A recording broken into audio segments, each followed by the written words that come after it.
Iran ও ইসরায়েলের মধ্যকার ভঙ্গুর যুদ্ধবিরতি নিয়ে আবারও সংশয় দেখা দিয়েছে।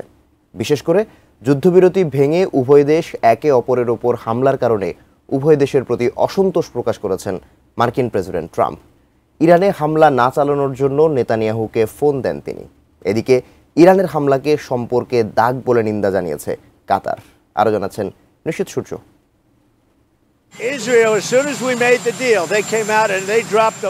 ইরান ইসরায়েলের মধ্যে টানা 12 দিন হামলা পাল্টা হামলার পর মার্কিন প্রেসিডেন্ট ডোনাল্ড ট্রাম্পের যুদ্ধবিরতির ঘোষণায় গোটা বিশ্ব কিছুটা স্বস্তির নিঃশ্বাস ফেললেও আদতে যুদ্ধ থামল কিনা তা নিয়ে সংশয় থেকেই যাচ্ছে।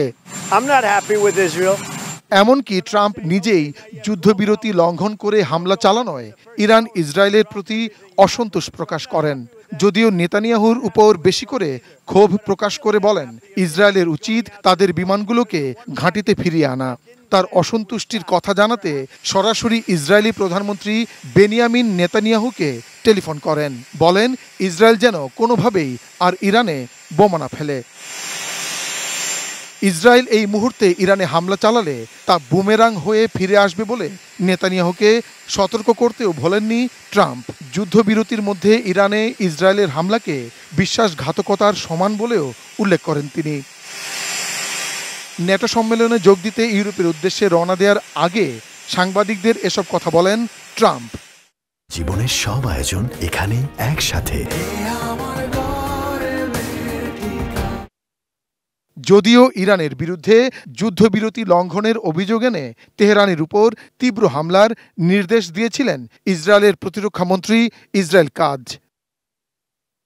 নতুন আক্রমণ চালানোর কথা অস্বীকার করেছে ইরানও। তবে দেশটির শীর্ষ নিরাপত্তা সংস্থা ইসরায়েলি যে কোনো হামলার তীব্র প্রতিক্রিয়া জানাতে প্রস্তুত বলে সতর্ক করে দিয়েছে।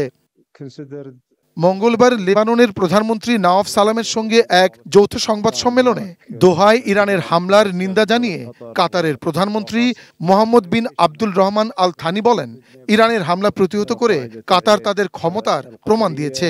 এ সময় তিনি ইসরায়েলকে সম্পূর্ণ যুদ্ধবিরতি নিশ্চিত করার চাপ দিতে বিশ্ব সম্প্রদায়ের প্রতি আহ্বান জানান। এর আগে ট্রাম্পের যুদ্ধবিরতি ঘোষণার পরও পাল্টাপাল্টি মিসাইল হামলা চালায় তেহরান, তেল আবিব। মঙ্গলবার ভোরে ইরানের মিসাইল হামলায় ইসরায়েলের দক্ষিণাঞ্চলের বীরশেবা শহরে 4 জন নিহত হয় বলে দাবি করে তেল আবিব। অপরদিকে তেহরানের একাধিক জায়গায় হামলা চালায় ইসরায়েল। নিশীথ সূর্য, ডেস্ক রিপোর্ট, এটিএন নিউজ।